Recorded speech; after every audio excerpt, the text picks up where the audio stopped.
వాళ్ళ పని వాళ్ళు చేసుకుని పోతారు. ప్రతి దాంట్లో రాజకీయం చూపించింది రేవంత్ రెడ్డి. పాయింట్ ఒకటే, హైకమాండ్ రేవంత్ రెడ్డి మంత్రుల ఇంకెవరా అందరూ ఒకే దగ్గర ఉన్నారని నేను అంటున్నా. కాదు, అది చాలా లేదు. ఇక్కడ నుంచి ఒక్క రూపాయి పోతలేదా?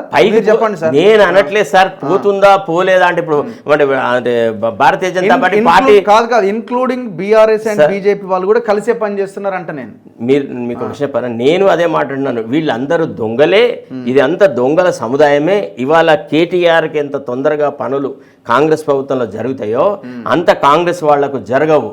ఇవాళ కాంగ్రెస్ అసమ్మతివాదులు ఎందుకు సెగలు చేస్తున్నారు? వాళ్ళు కాంగ్రెస్ లోపల చాలామంది బల్క్ ఆఫ్ ది శాసనసభ్యులు ఎందుకు అసంతృప్తితో ఉన్నారు అని అంటే దానికి కారణం పొంగులేటి శ్రీనివాసరెడ్డి యొక్క ఒక ఎక్స్ట్రా కాన్స్టిట్యూషనల్ అథారిటీగా ముఖ్యమంత్రి తర్వాత ముఖ్యమంత్రి యొక్క ఆలోచన సరళిని నిర్దేశించే కెపాసిటీ నాకు ఒక్కడికే ఉంది అని ప్రొజెక్షన్ ఇచ్చుకుంటా ఉన్నాడు.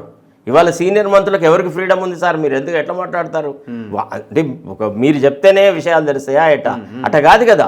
నేననేది నువ్వు చెప్పు, రాహుల్ గాంధీ దగ్గరికి పో, మీరు చెప్పిన ప్రకారంగా కుల జనగణన నేను చేస్తా అంటే నా సీనియర్ మంత్రులు నాకు వ్యతిరేకంగా ఉన్నారు, వీళ్ళు నన్ను ఆ రకంగా అడుగులు వేయలేకపోతున్నారు, కాబట్టి దయచేసి మీరు వాళ్ళతో మాట్లాడండి అని చెప్పినావా? అంటే నీకే చిత్తశుద్ధి లేదు. నువ్వే ఏ కార్యక్రమాన్ని ఏ రకంగా మొదలెట్టాలో మొదలెట్టకుండా ఇవాళ ఫెయిల్ అయిన తర్వాత సిస్టమ్ను ఇతరులను బద్నాం చేసేటువంటి కార్యక్రమం ఇస్తున్నాను. నేను ఏమన్నానండి, ఓకే రైట్, రేవంత్ రెడ్డికి బలహీన వర్గాల పట్ల పూర్తి ప్రేమాభిమానాలు ఉన్నాయని అనుకుందాం. పార్టీ హైకమాండ్కి చెప్పి సార్ మీరు దేశమంతా కుల జనగణన చేయమన్నారు, ఎంతమంది జనాభా ఉన్నదో అంతమందికి పరిపాలనలో భాగస్వామ్యం ఇస్తా అన్నారు కదా, ఇప్పుడైతే కుల జనగణనకు సంబంధించిన వివరాలు ఇప్పుడు మన దగ్గరనే, నేను నా రాష్ట్ర క్యాబినెట్ను రీకన్స్టిట్యూట్ చేస్తా, 42% నేను బీసీలకు ప్రాధాన్యత ఇస్తూ నా క్యాబినెట్ సరే అని అనుమానం. అంతకంటే ముందు ఆయన ఏమంటున్నాడు, లోకల్ బాడీస్ లో నేను ఇస్తా 42%. ఆయన ఇవ్వడు సార్.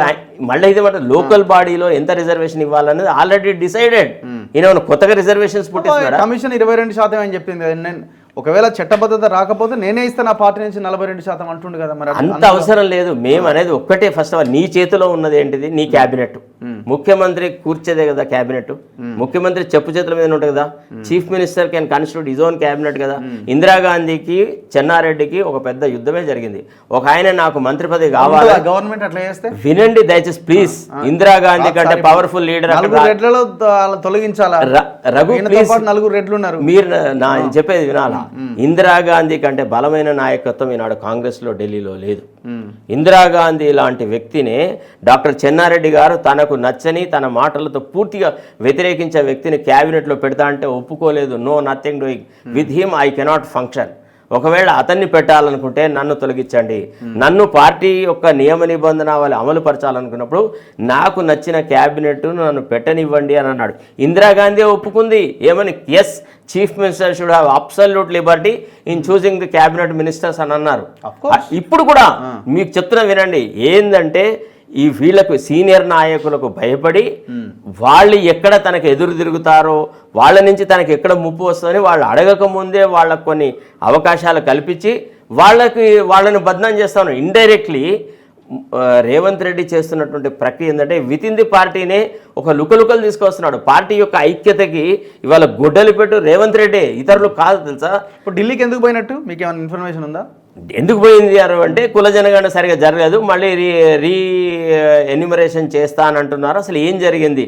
ఎందుకంటే మొన్న పార్లమెంట్ లోపల అయితే రాష్ట్రపతి మా భాషణానికి, అంటే రాష్ట్రపతి అయితే joint session of the parliament మాట్లాడతారో ఆ ప్రసంగానికి ధన్యవాదాలు తెచ్చేటువంటి తీర్మానాన్ని మీద రాహుల్ గాంధీ గారు మాట్లాడుతూ తెలంగాణలో ఏదైతే కుల జనగణన జరిగిందో దీన్ని ఆదర్శంగా తీసుకొని ఇతర రాష్ట్రాలలో కూడా మేము అధికారంలోకి వచ్చినప్పుడు చేస్తాము, మోడీ కుల జనగణన జరగనివ్వడు అని అన్నారు. ఈ అన్న నేపథ్యంలోనే ఈ వ్యవహారాలు వచ్చినాయి. ఏమని, కుల జనగణన సరిగ్గా జరగలేదని ముక్త కంఠంతో అన్ని బలహీన వర్గాల వాళ్ళ సంఘాలు, ఎస్సీలు, ఎస్టీలు అందరూ మాట్లాడడం మొదలెట్టేప్పటికి ఈ అలజడి పార్టీ అధిష్టాన వర్గం దగ్గరికి పోయింది. అసలు నిజమేంటిది వెరిఫై చేయాలి కదా. ఎవరితో వెరిఫై చేయాలి? The only the chief minister. ఈయననే అసలు ఏంటిది, ఏం జరిగింది, ఏం చేసినావు, ఎట్లా జరిగింది, ఏం చేసినావు అని విషయాలు పరిశీలనకు తర్వాత కొట్టకముందే మొత్తుకునే వ్యక్తి రేవంత్ రెడ్డి. నేను అంత బాగానే చేసినాను సార్, అనవసరంగా నా మీద ఈ రచ్చ చేస్తున్నారు, నేను మీరు చెప్పిన లైన్లోనే ఉంటున్నా అని చెప్పినాడు. ఎవడన్నా నేను అడుగుతున్నాను, హైదరాబాద్లో ఎందుకండి నేను రాహుల్ గాంధీ గారి యొక్క ఆలోచన సరళితోనే పరిపాలన సాగిస్తున్నాను, అదేదో ఢిల్లీలో నీ అధిష్టాన వర్గానికి చెప్పుకో. నువ్వు పబ్లిక్ వేదికల మీద ఆ విషయం ఎందుకు చెప్పాలి? మా నాయకుడికి నేను విధేయుడిగా ఉన్నానని ఎవడు చెప్తాడు సార్? దొంగ చెప్తాడు నేను నిజాయితీగా ఉన్నానని. నిజాయితీగా ఉన్నవాడు ఎప్పుడు కూడా నేను నిజాయితీగా ఉన్నానని చెప్పాడు. రాహుల్ గాంధీ యొక్క ప్రతి ఆలోచనను వ్యతిరేకిస్తూ పరిపాలన సాగిస్తుంది రేవంత్ రెడ్డి. అందుకే కాంగ్రెస్ పాలిత రాష్ట్రం ఈనాడు ఇంత దుర్భరమైన పరిస్థితిలో ఉంది. రేవంత్ రెడ్డి ఎప్పుడన్నా చిత్తశుద్ధితో ఒక్కసారి గుండె మీద చేసుకొని మాట్లాడాలా, నిజంగా నేను పార్టీ లైన్లోనే ఉన్నానా, పార్టీ ఇవాళ ఎందుకు పార్టీలో ఉన్న వాళ్ళు అందరూ మీరు మొత్తం రేవంత్ రెడ్డి ఆర్ఎస్ఎస్ ఎజెండాతో పనిచేస్తున్నారంట 100%. అన్నారు కదా, మోదీ బీసీ కాదు కన్వర్టెడ్ బీసీ అని. అది కేవలం ప్రజల అటెన్షన్ ఇతరుల వైపు డైవర్ట్ చేయడానికి పెద్ద విషయం కాదు sir. Sir Rahul Gandhi direct గా పర్సనల్ గా సార్ రాహుల్ గాంధీ మెప్పు పొందడానికి రాహుల్ గాంధీ గారు పదే మోడీని విమర్శిస్తున్నారు కాబట్టి మోడీకి వ్యతిరేకంగా మాట్లాడి ఈ అంశాన్ని పక్కకు నెట్టడం. అసలు ఫ్రమ్ ది బిగినింగ్ నుంచి రేవంత్ రెడ్డి చేస్తున్న పరిపాలన ఇదే సార్. ఒక అంశం నుంచి ఇంకో అంశం నుంచి ఇంకో అంశం, కోతిలాగా ఒక బ్రాంచ్ నుంచి ఇంకో బ్రాంచ్లోకి తీస్తూ ప్రజల యొక్క అటెన్షన్ను డైవర్షనరీ టాటిక్స్ చేస్తూ ఉన్నాడు కదా సార్. మీరు చెప్పండి, ఫస్ట్ ఆఫ్ ఆల్ ఎస్సీ ఎస్టీల భూములు మేము తీసుకునేయే తిరిగి వాపసిస్తానన్న ముఖ్యమంత్రి లగచెర్లలో ఎట్లా లంబాడేల భూములు తీసుకుంటాడండి? చెప్పండి ఒక మాట. ఫార్మా ఇండస్ట్రీ అక్కడ పెట్టాల్సిన అవసరం ఉంది. ఫార్మా ఇండస్ట్రీ కోసమని నోటిఫై చేసేసి అది కాదు ఇతరత్రము అనే మాట మాట్లాడినాడు. ఎంతమంది ట్రైబల్ జైల్లో పెట్టాడు. విషయం యాక్సెప్ట్ చేస్తారా? ఇప్పుడు పోయిన గవర్నమెంట్లో ఒక డెసిషన్ తీసుకుంటే దాని నుంచి ఎట్టి పరిస్థితుల్లో కేసీఆర్ వెనక్కి తగ్గకపోయేటోడు. వీళ్ళు అట్లీస్ట్ ప్రజా ఉద్యమానికి తలొగ్గి నిర్ణయాన్ని మార్చుకొని ఇంకొక నిర్ణయం తీసుకునే దిశగా ఆలోచిస్తున్నారని కూడా అనిపించట్లేదు. ఇది బోగస్ కావాలి. ఫార్మా అంటే ఫార్మా కాదు ఇండస్ట్రియల్ అనే దానికి వచ్చారు వాళ్ళు. ఫస్ట్ ఫార్మా అన్నారు, జనం తిరగబడితే ఇండస్ట్రీ అన్నారు. దాంట్లో కొంత పరిహారం పెంచి 20 లక్షల దాకా పరిహారం ఇచ్చి 150 గజాల స్థలం ఏదో ఇచ్చి ఏదో ఒక ప్రయత్నం చేస్తున్నారు. ఇవన్నీ కొంత వాళ్ళు వెనక్కి తగ్గి ఒక మెట్టు దిగి ఆలోచించే ఒక స్థాయి. అది 100% అని ఎవరు అనలేము. ఎంతో కొంత ఒక ఆలోచనకు వస్తున్నారని మనం అనుకోలేమా? ఒక విషయం పచ్చగానే కావాలనే పోరాడికి అన్నం పెట్టకుండా ఒంటి తీటి వరకు వాడిని ఆకడితో చంపి వాడు ఏడ్చినప్పుడు వాడి నోట్లో ఒక చాక్లెట్ పెట్టడము, తల్లి పిల్లవాడిని మంచిగా చూసుకున్నట్ట. నువ్వు కావాలని you engineered trouble where none existed. మంచి సాగుబడిలో ఉన్నటువంటి భూములను నువ్వు ఫార్మా కోసమని తీసుకొని నువ్వు విమర్శించినావా లేదా? ఈ పార్థసారథి రెడ్డి గురించి నువ్వు మాట్లాడినావా లేదా? చెప్పండి ఒక మాట. పార్థసారథికి భూములు అప్పరంగా ఇచ్చినారు, ఈ వాపస్ తీసుకుంటా అని అన్నాడా లేదా? దాన్ని ఏం చేసినాడు? ఇచ్చినాడా? తీసుకున్నాడా? వాపస్ తీసుకున్నారు, మళ్ళీ ఇచ్చారా లేదా? అంటే నీ పరిపాలనలో ఎంత నిజాయితీ ఉందనేది నీకు అర్థం అవ్వట్లేదా?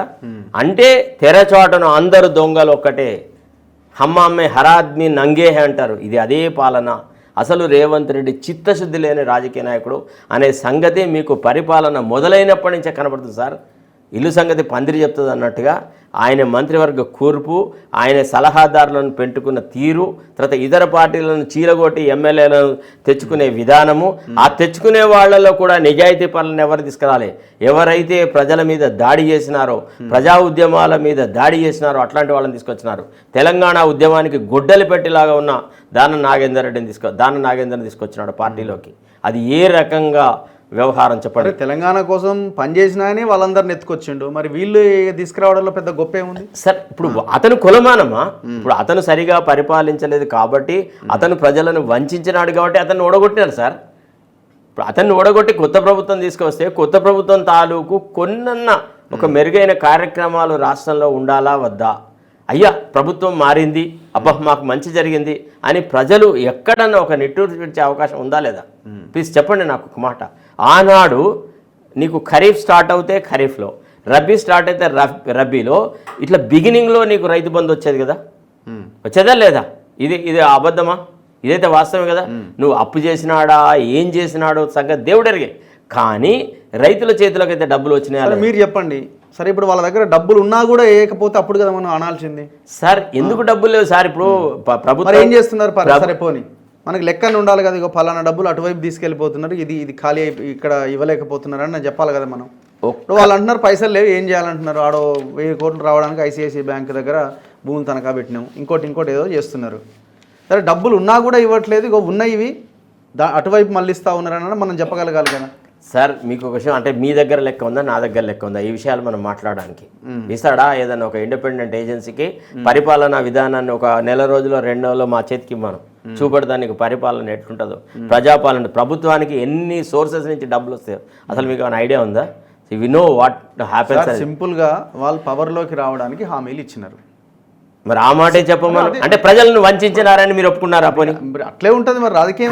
మీరు ఒప్పుకుంటున్నారు అంటే ఇంతసేపు మీరు నన్ను ప్రశ్నించింది అంతా ఉంటదేనా? వాళ్ళు రాజకీయ పార్టీ కదా. కాదండి, రేపు ఇంకొక ఆయన ఎగ్జాక్ట్లీ ఆయన ఏం చేసి ఈయనకనే డబ్బులు ఇస్తాడు. రేవంత్ రెడ్డి అదే విషయం చెప్పినాడు. పార్టీల ఆలోచన ఎట్లా అయిపోయిందంటే మనం పవర్ లోకి ఎట్లా రావాలి, మీకు ఒక విషయం సార్, పవర్ లోకి ఎట్లా రావాలన్న దాంట్లో భాగంగా రేవంత్ రెడ్డి తెలుగుదేశం పార్టీలో ఒక ఎమ్మెల్యేగా ఉన్నప్పుడే ఒక పత్రికా విలేకరుల సమావేశంలో ప్రజలకి అబద్ధాలు చెప్తే తప్ప ప్రజలు నమ్మరు, ప్రజలే మోసపోదలుచుకున్నారు కాబట్టి రాజకీయ నాయకులు మోసపుచ్చుతారు, మోసమే రాజకీయం అని తనే చెప్పినాడు. ఇప్పుడు అదే ఆలోచిస్తున్నాడు. మరి మళ్ళీ రేవంత్ రెడ్డి పెద్ద గొప్ప ప్రజాపాలన చేస్తున్నాడు మీరెందుకు అంటున్నారు?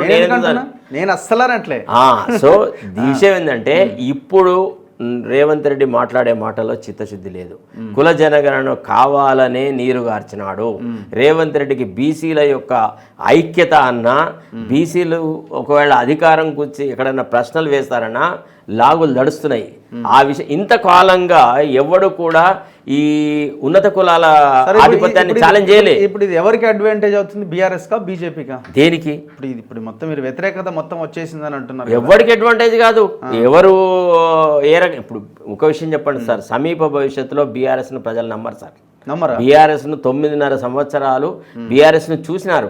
ఎవడు ఒప్పుకుంటాడు సార్? ఇప్పుడు ఇంతగా బీసీలకు సమానం ప్రతిపత్తి కావాలి, పరిపాలనలో భాగస్వామ్యం కావాలనే ప్రజలు మళ్ళా ఒక కుటుంబ పాలన ఎందుకు తెచ్చుకుంటారు సార్? BRS power sir. ఇప్పుడు కవిత అంటుంది 42%, కేటీఆర్ అంటుండు, నిన్న కొట్లాడండి అని మీరు ప్రశ్న కట్టేస్తారు.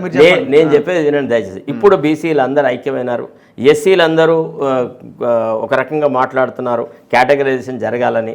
మదకృష్ణ మాదిగ అనుకోండి, మాలలు అనుకోండి, ఇతరులు అనుకోండి, వీళ్ళందరూ మా జనాభా రేట్ల ప్రకారంగా జనాభా నిష్పత్తి లోపల మాకు పరిపాలనలో భాగస్వామ్యం కావాలా అంటున్నారా? ఈ రకమైనటువంటి ప్రజల చైతన్యం వచ్చిందా లేదా? ఇట్లాంటి ప్రజలు మళ్ళీ బీఆర్ఎస్ని పరిపాలనకు రావాలని ఎందుకు అనుకుంటారు? బీఆర్ఎస్ పరిపాలనకు వస్తే ఎవరు వస్తారు?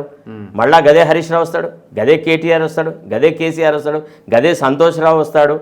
వీళ్ళే వస్తారా? ఇంకెవరు వస్తారా? కవిత వస్తుంది, వాళ్ళే వస్తారు, ఇంకెవరు? మరి అలాంటప్పుడు ఎందుకు ఈ ప్రజలు మళ్ళీ అనవసరంగా పొయ్యిలోంచి దీంట్లోకి దుంకుతారు, నిప్పులోకి దుంకుతారు? చెప్పండి ఒక మాట. ఇప్పుడు పెనం మించి మళ్ళీ నిప్పుల్లోకి దుంకేటువంటి పని ఎంత కొట్లాడినా రాలేరా? ఇప్పుడు కేసీఆర్ బయటకు వచ్చి పెద్ద యుద్ధం చేసినా కుదరని పని. ఏం యుద్ధం చేస్తారు సార్? ఏమని యుద్ధం చేస్తారు? 5 లక్షల 10 లక్షల అట్లా కాదు. ఇప్పుడు కనుక ఒకవేళ కేసీఆర్ బయటకు వచ్చేసేసి గతంలో నేను అన్ని పొరపాట్లు చేసినా నా కుటుంబానికి చెప్పుకుంటే రాదు, చెప్పుకుంటే 10 ఏళ్ళు అద్భుతాలు చేసినా సార్. రేవంత్ రెడ్డియే కేసీఆర్కి అనవసరమైన ప్రాధాన్యత ఇస్తున్నాడు. కేసీఆర్ నామజపం ఎందుకు చేస్తున్నాడు సార్? రోజు ప్రతి విషయంలో మీరు రేవంత్ రెడ్డి కేసీఆర్ పేరు తీయకుండా ఏ ఉపన్యాసం ముగించినాడో చెప్పండి. ఇప్పుడు కుల జనగణని కేసీఆర్ అడ్డుకుంటున్నాడు, కేసీఆర్ పార్టిసిపేట్ కాలేదన్నాడు. అసలు కేసీఆర్ ఫామ్ హౌస్లోంచే బయటికి రావట్లేదనేది కదా ఈయన వాదన. మరి ఫామ్ హౌస్లో ఉండే ఏమన్నా మెస్మరైజం చేసినాడా కుల జనగణన ఫెయిల్ అవడానికి? నీ పరిపాలన అట్టర్ ఫ్లాప్ అయింది కాబట్టి నీకు ఏ అవకాశం లేదు కాబట్టి నువ్వు కేసీఆర్ మీద మన్ను వస్తున్నావు. నీకు అవకాశం ఉంది. కేసీఆర్ కూడా సకల జనుల డీటెయిల్స్ తీసుకున్నాడు ఆనాడు. మరి నువ్వు అడ్డుపడలేకపోయినావా? ఒకవేళ నీకు ఇష్టం లేకుంటే ఇదంతా ఉత్తదే సార్. అనవసరంగా కేసీఆర్ను తర్వాత ఇతరులను గురించి మాట్లాడము. ఆ కుటుంబం ఇప్పుడు నేనేమన్నాడు, ఒక సంచడి బియ్యం వండితే వాళ్ళ కులపోళ్ళు అందరికి పోగా ఇంకా అన్నం మిగులుతుంది అన్నాడు. సరే, సంచిన్నర వండితే నీ కులపోళ్ళు అందరికి పోగా మిగులుతా మిగలదా? బీసీల జనాభాతో పోలిస్తే 2 బస్తాలు బస్తన్నర సార్, బస్తన్నర 5-6% కదా ఆయన చెప్తున్నది. నేననేది నువ్వు 5.5-6% ఉంది అని నువ్వు ఒప్పుకున్నప్పుడు నీ చిత్తశుద్ధిని నిరూపించడానికి మొట్టమొదట క్యాబినెట్ లోపల మార్పులు తీసుకురా. ఇప్పటి వరకు నువ్వు చేసినటువంటి అపాయింట్మెంట్స్ అన్నిటినీ ఒక టేబుల్ మీద పెట్టేసేసి ఈ రిజర్వేషన్ ప్రకారంగా ఇందులో ఉన్న వాళ్ళకి అవకాశాలు కల్పిస్తా అని చెప్పు. నువ్వు కావలసినటువంటి ప్లమ్ పోస్ట్ అన్ని ఆల్రెడీ నీ వాళ్ళతో ఫిలప్ చేసుకొని ఇవాళ మిగిలిపోయినటువంటి పరిగెని పంచడానికి ఇంత రాద్ధాంతం చేస్తూ ఉన్నాడు.